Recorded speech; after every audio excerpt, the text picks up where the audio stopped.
107.5 The Game Podcasting is sponsored by Modern Exterminating, a family-oriented company. Professional, honest, and dependable pest control solutions. We're your one-stop shop for all pests. We do it all.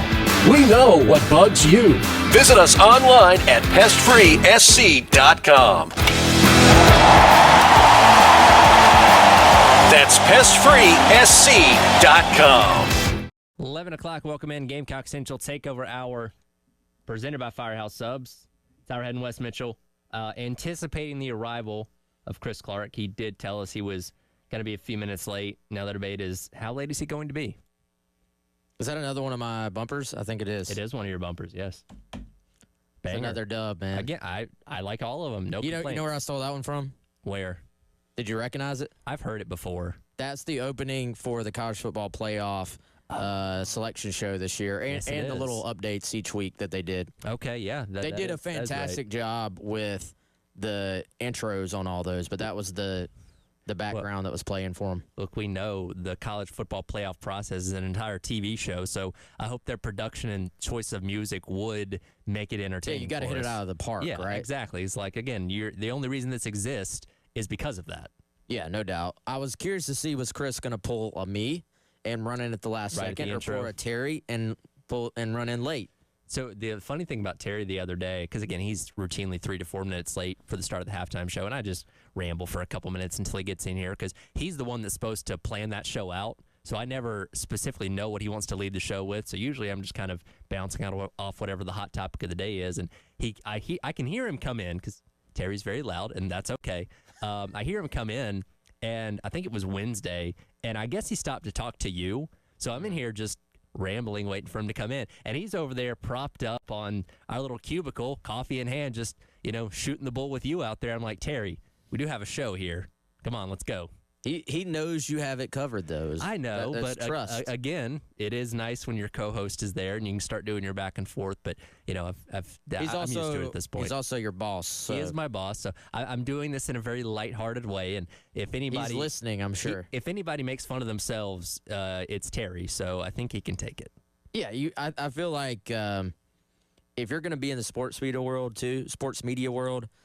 you've got to have some lightheartedness. You got to be able to dish it out. You got to be able to take it a little bit as well. For sure. Oh, here he comes. Is that him? That was Chris. That was Chris. Okay, he'll be joining us momentarily. We can get his thoughts on what's going on with the Gamecocks in the transfer portal when he gets in here.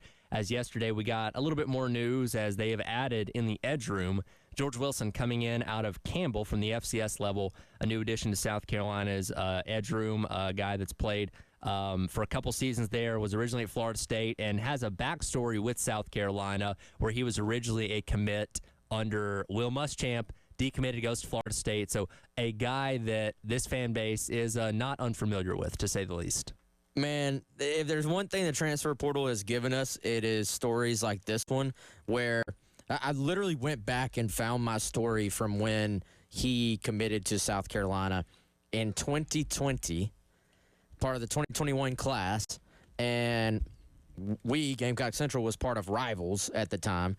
And so I was like, does this story even still exist out there on the interwebs? I was able to find it. And long time coming, but George Wilson, over 5 years since he verbally committed to South Carolina, will suit up in the garnet and black this season. It was that summer of 2020 that he committed. And I think is an interesting, intriguing get for them. I know Chris posted on our message boards. He had talked to somebody. I had my Inside the Commit feature out, but also I talked to a couple people since then. And the consensus is that this guy is a great pass rusher. And, I personally, the more I gathered, I think this is an intriguing get for South Carolina because I think you're going out, you're getting a guy situationally right now with what we know about him. He may not be an every down, SEC defensive end, go play LSU and stop the run on first down. But I think in terms of teaming him up with a Dylan Stewart, particularly against pass-first teams and in passing situations, from what I've been told, from what we've both been told, this guy's just a really, really good pass rusher, and he's got that pass rush juice. He's got that step off the edge, and I think he'll be used a little bit situationally. But I'm also intrigued, Chris, to see with a few months' time, we've heard a lot of good returns from transfers about their strength and conditioning staff here. How much strength, how much weight could they possibly add in a few months? And what is the Sterling Lucas effect here, which is taking a guy who has shown those flashes and then, just taking it to another level? Yeah, he's got, I think an interesting canvas to work with, because you think about this guy, a lot of people look at George and go, who's that? He's coming from Campbell, which, first of all, if the transfer portal, not even nationally, let's just take it here locally at South Carolina, if it's taught us anything, it's that you can't just go off of where a guy's been or even his stats, I would argue, from a previous place. Now, that doesn't mean you should automatically assume, everybody they take is going to be a great player, But there are different categories of transfers. I wrote about this a little bit yesterday. Like, I remember when 3 players that really come to mind, Nick Muse, Nate Adkins, Jalen Brooks, when they committed to South Carolina, it wasn't just a who is this? Like, some people were actually angry. William and Mary, who are these people? Those 3 guys are all still playing in the NFL and all made a lot of plays.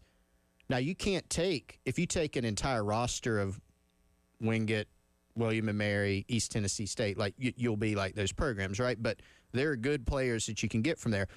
You go all the way from that extreme to, Spencer Rattler, Rocket Sanders, and everywhere in between. But we are, look at Demetrius Knight and his trajectory. He started at Georgia Tech 2 years ago. Demetrius Knight had 9 tackles and played in 3 games for Georgia Tech. Went to Charlotte, had a much better year, had 96 tackles, and then I don't need to tell everybody what he did last year at South Carolina.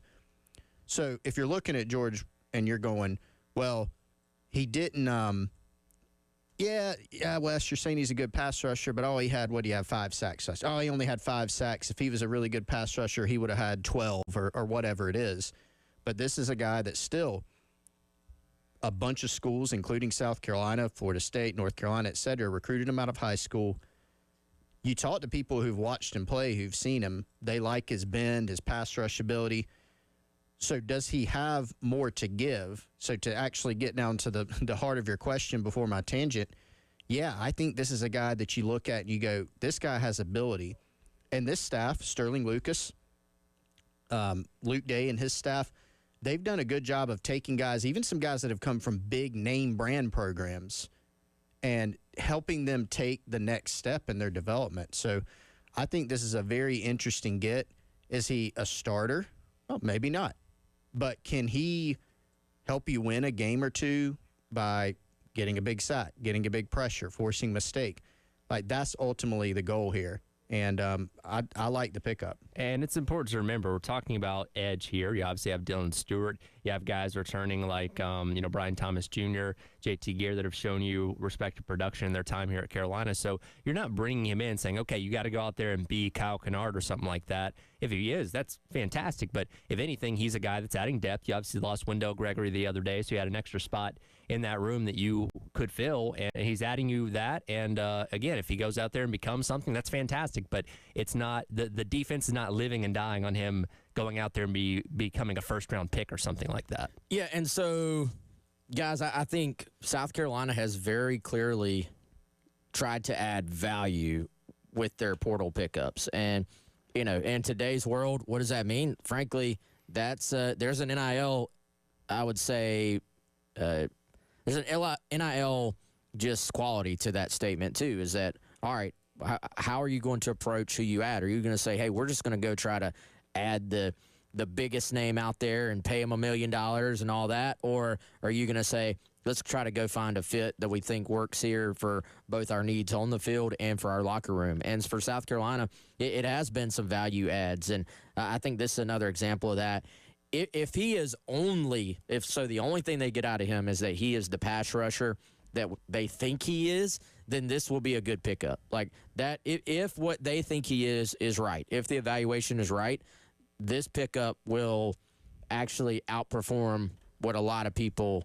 I thought people were going to be a little bit more excited, one, just because of the name, and this is a guy that was committed as a high-priority target years ago, as we talked about.